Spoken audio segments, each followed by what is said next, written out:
Film की शुरुआत होती है जेट नाम के एक युवक से, जो एयरपोर्ट पर अपनी गर्लफ्रेंड एवा का इंतजार कर रहा है। इस ट्रिप पर उसके साथ उसका दोस्त काइल भी जाने वाला है। कुछ ही देर बाद एवा वहां पहुंच जाती है, लेकिन वह अकेली नहीं थी। उसके साथ चल रहा था ब्रैंडन, उसका पुराना बॉडीगार्ड। जब जेट इसके बारे में पूछता है तो एवा बताती है कि उसके पिता, जो एक गवर्नर हैं, उन्होंने जबरदस्ती ब्रैंडन को उनके साथ भेजा है। हालांकि एवा जेट को भरोसा दिलाती है कि पूरी ट्रिप के दौरान ब्रैंडन उनके आसपास ज्यादा नहीं रहेगा। उधर एयरपोर्ट पर ही हमारी मुलाकात एक और परिवार से होती है, हैंक, नाना और उनकी पोती रोजा। वे भी एक फ्लाइट पकड़ने की तैयारी कर रहे हैं ताकि रोजा को उसके माता पिता के घर छोड़ा जा सके। कुछ समय बाद सभी लोग विमान में सवार हो जाते हैं। जैसे जैसे यात्री अपनी सीटों पर बैठते हैं, नाना रोजा को सफर के लिए उसके पसंदीदा बिस्किट देती है। इसी दौरान हमारी मुलाकात एक फ्लाइट अटेंडेंट डैनिलो से होती है, जो जल्दी ही काइल के बदतमीज व्यवहार से परेशान हो जाता है। लेकिन डैनिलो चुप रहने वालों में से नहीं था। वह भी काइल को उसी अंदाज में जवाब दे देता है। उधर एवा विमान के अंदर नजर दौड़ाती है और उसे कुछ अजीब महसूस होता है। प्लेन उम्मीद से कहीं ज्यादा खाली था। उसकी सोच से बहुत कम यात्री मौजूद थे। शुरुआत में सब कुछ सामान्य लगता है, लेकिन फिर टर्बुलेंस शुरू हो जाती है।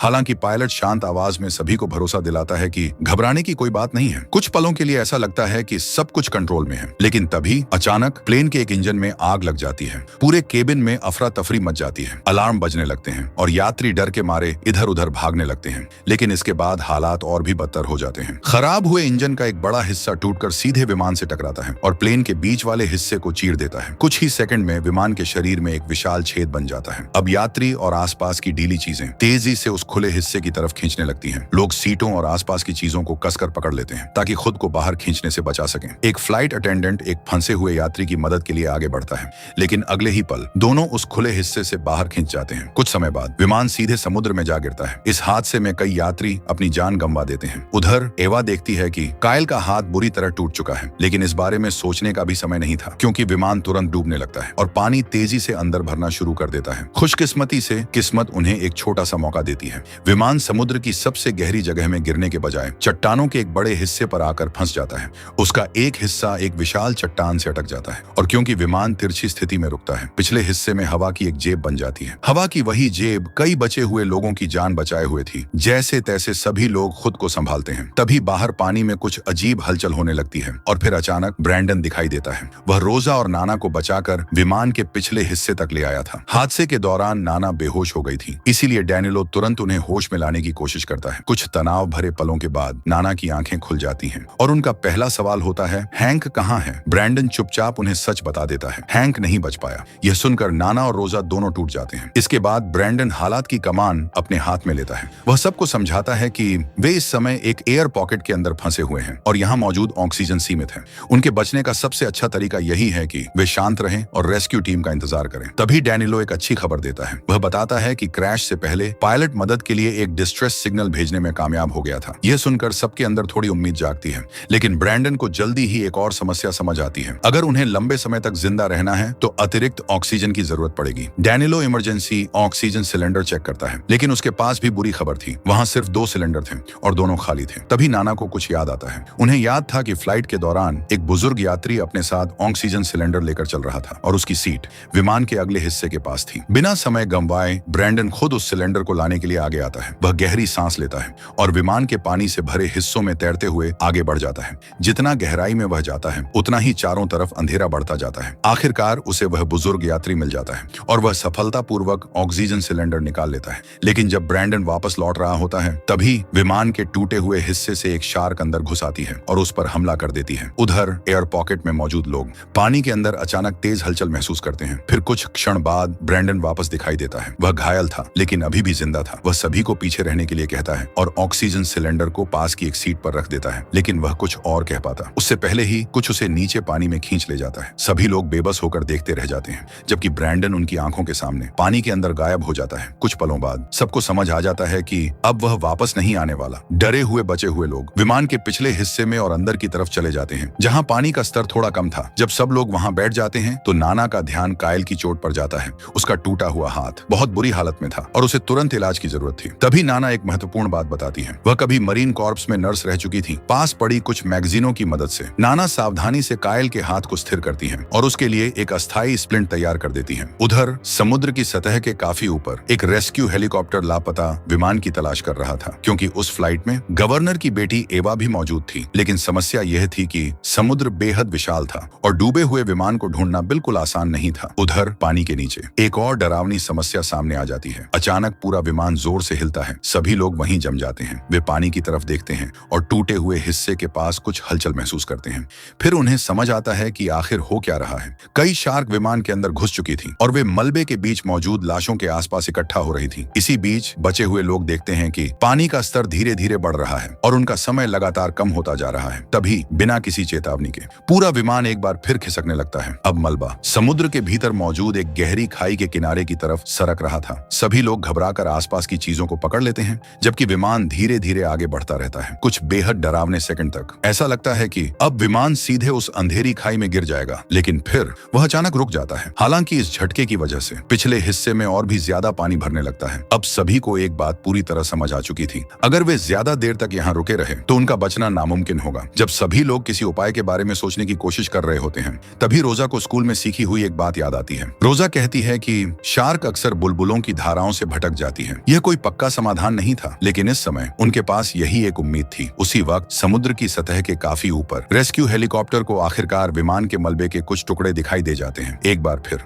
उम्मीद लौट आती है। हेलीकॉप्टर की टीम तुरंत अपने दोनों गोताखोरों को पानी में भेज देती है। ज्यादा समय नहीं लगता और वे डूबे हुए विमान तक पहुंच जाते हैं। उधर विमान के अंदर फंसे लोग जब गोताखोरों को अपनी तरफ आते देखते हैं तो उनके अंदर राहत की लहर दौड़ जाती है। क्रैश के बाद पहली बार उन्हें लगता है कि अब बचाव सच में संभव है। एक गोताखोर टूटे हुए हिस्से की तरफ बढ़ता है, जबकि दूसरा हाथों के इशारों से सबको भरोसा दिलाता है कि सब ठीक होगा। कुछ पल तक सब कुछ योजना के मुताबिक चलता हुआ दिखाई देता है, लेकिन तभी एक और मुसीबत आ जाती है। अचानक एक शार्क तेजी से उनकी तरफ बढ़ती है। विमान के अंदर मौजूद लोग गोताखोर को चेतावनी देने की कोशिश करते हैं, लेकिन तब तक बहुत देर हो चुकी थी। हमला सिर्फ कुछ सेकंड में हो जाता है और थोड़ी ही देर बाद दूसरा गोताखोर भी नजरों से गायब हो जाता है। विमान के अंदर फंसे लोग सिर्फ सबसे बुरा होने का अंदाजा ही लगा सकते थे। जिस बचाव का वे इंतजार कर रहे थे वह उनकी आंखों के सामने खत्म हो चुका था। उधर समुद्र की सतह पर हेलीकॉप्टर की टीम भी एक नई समस्या का सामना कर रही थी। उनका ईंधन तेजी से खत्म हो रहा था। इलाके को छोड़ने से पहले वे दुर्घटना की सही लोकेशन आने वाली रेस्क्यू टीमों को भेज देते हैं और फिर हेलीकॉप्टर वहां से वापस लौट जाता है। नीचे फंसे हुए लोगों के बीच एवा हार मानने को तैयार नहीं थी। वह कहती है कि अगर उन गोताखोरों में से किसी के पास अभी भी ऑक्सीजन टैंक है तो शायद वे उसका इस्तेमाल कर सकते हैं। यह पता लगाने के लिए वह विमान के पानी से भरे हिस्से की तरफ देखने लगती है। अंधेरे में उसे कुछ हलचल दिखाई देती है, एक परछाई, लेकिन वह समझ नहीं पाती कि वह क्या है।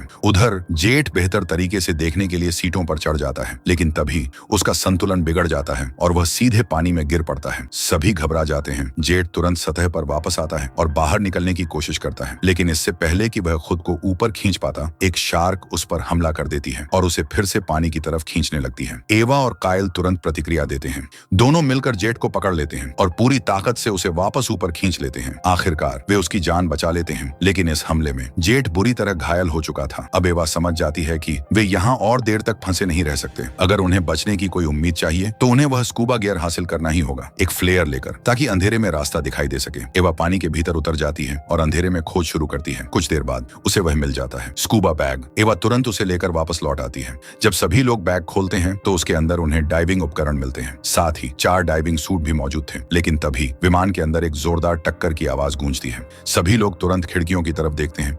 बाहर कुछ भी दिखाई नहीं देता। फिर भी सबको अच्छी तरह पता था ये आवाज किस चीज की थी, लेकिन खतरा अभी खत्म नहीं हुआ था। शार्क अब भी वहीं मौजूद थी और तभी उन्हें एक और दर्दनाक सच्चाई का पता चलता है। जेट अपनी चोटों की वजह से चुपचाप दम तोड़ चुका था। यह खबर सुनते ही एवा पूरी तरह टूट जाती है। इतनी मुश्किलों से साथ बचने के बाद अब उसे जेट को हमेशा के लिए अलविदा कहना पड़ रहा था। नाना धीरे से उसे संभालती हैं और कहती हैं कि अभी हार मानने का समय नहीं है। अभी भी लोग हैं जो उस पर भरोसा कर रहे हैं, लेकिन इससे पहले कि कोई खुद को संभाल पाता, विमान एक बार फिर हिलने लगता है। अब मलबा धीरे धीरे खाई की तरफ और सरक रहा था। कुछ पल बाद वह रुक जाता है, लेकिन इस बार कॉकपिट का एक हिस्सा टूटकर अलग हो जाता है और वही हिस्सा अब पूरे विमान को पूरी तरह खाई में गिरने से रोक रहा था। एवा तुरंत नोटिस करती है कि पानी पहले से कहीं ज्यादा तेजी से बढ़ रहा है। अब उनके पास निकलने का समय बहुत कम बचा था। यहीं पर वे अपनी आखिरी योजना बनाते हैं। छोटे छोटे इमरजेंसी ऑक्सीजन कैनिस्टर का इस्तेमाल करके वे बुलबुलों की धाराएं बनाने वाले थे ताकि शार्क कुछ समय के लिए उनसे दूर रहे। एवा लाइफ जैकेट्स और यात्रियों के ऑक्सीजन मास्क इकट्ठा करती है, जबकि बाकी लोग डाइविंग गियर तैयार करने लगते हैं। लेकिन तभी उन्हें एक समस्या का पता चलता है। वहाँ सिर्फ 4 डाइविंग सूट थे, मतलब एक व्यक्ति को पीछे रहना पड़ेगा। बिना एक पल गंवाए नाना अपना फैसला कर लेती है। वह अपना डाइविंग सूट रोजा को दे देती है। फिर वह एवा की तरफ देखती है और उससे अपनी पोती का ख्याल रखने के लिए कहती है। आंसुओं को रोकते हुए एवा रोजा का हाथ पकड़ती है और दोनों विमान के अगले हिस्से की तरफ तैरना शुरू कर देते हैं। करते हैं। जैसे ही वे डूबे हुए विमान के अंदर आगे बढ़ते हैं, एवा को एक शार्क अपनी तरफ आती दिखाई देती है।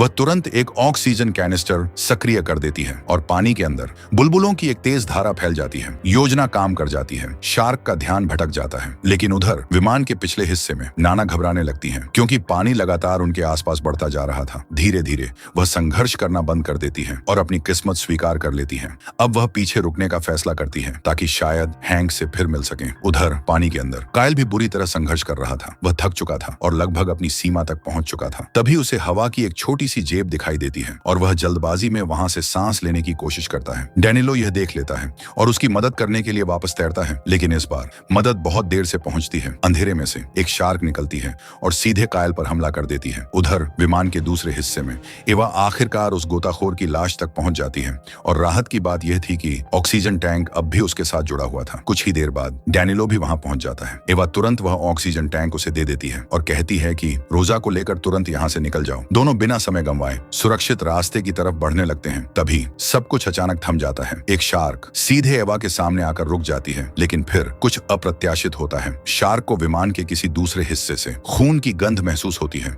और वह अपना रास्ता बदल देती है। कुछ क्षणों के लिए एवा बच जाती है, लेकिन उसकी राहत ज्यादा देर नहीं टिकती, क्योंकि उसी समय एक दूसरी शार्क विमान के दूसरे टूटे हुए हिस्से से अंदर प्रवेश करने लगती है। एवा तुरंत अपना रास्ता बदल देती है और टूटे हुए कॉकपिट वाले हिस्से से बाहर निकलने का फैसला करती है, लेकिन ठीक उसी समय पूरा विमान खाई की तरफ फिसलना शुरू कर देता है। तेजी से बहता पानी उसे पीछे धकेलने लगता है। फिर भी एवा हार मानने को तैयार नहीं थी। वह सीटों और मलबे के टुकड़ों को पकड़ पकड़ कर खुद को आगे खींचती रहती है। आखिरकार विमान के पूरी तरह गहराई में समाने से कुछ सेकंड पहले एवा बाहर निकलने में सफल हो जाती है। जैसे ही वह मलबे से दूर पहुंचती है, वह अपनी लाइफ जैकेट फुला लेती है और अपनी बची हुई सारी ताकत लगाकर ऊपर की तरफ तैरना शुरू कर देती है। लेकिन अब एक नई समस्या सामने थी। उसकी ऑक्सीजन तेजी से खत्म हो रही थी। धीरे धीरे उसकी आंखों के सामने अंधेरा छाने लगता है और आखिरकार वह बेहोश हो जाती है। खुशकिस्मती से उसकी फूली हुई लाइफ जैकेट उसे लगातार ऊपर की ओर ले जाती रहती है। कुछ समय बाद एवा समुद्र की सतह पर पहुंच जाती है और होश में आ जाती है। हांफते हुए वह तुरंत चारों तरफ नजर दौड़ाती है, लेकिन वहां न डैनिलो दिखाई देता है, न ही रोजा। तभी उसकी नजर आसमान की तरफ जाती है और उसे दिखाई देता है एक रेस्क्यू हेलीकॉप्टर। हेलीकॉप्टर की टीम तुरंत उसे ऊपर खींच लेती है। जब एवा अंदर पहुंचती है तो उसे वह खबर मिलती है जिसका वह बेसब्री से इंतजार कर रही थी। डैनिलो और रोजा पहले ही बचाए जा चुके थे। यह सुनकर उसकी आंखों में राहत के आंसू आ जाते हैं। कुछ देर बाद हेलीकॉप्टर का पायलट उससे एक मुश्किल सवाल पूछता है, क्या कोई और भी जिंदा बचा है? एवा कुछ पल चुप रहती है, फिर धीरे से अपना सिर हिला देती है। उसका जवाब सब कुछ कह देता है। रोजा तुरंत समझ जाती है कि इसका क्या मतलब है। नाना अब कभी वापस नहीं आएंगी। ये सच सुनकर दोनों की आंखें भर आती हैं और वे उन सभी लोगों को याद करते हैं जिन्हें उन्होंने इस भयावह हादसे में खो दिया। इसी के साथ ये फिल्म खत्म हो जाती है।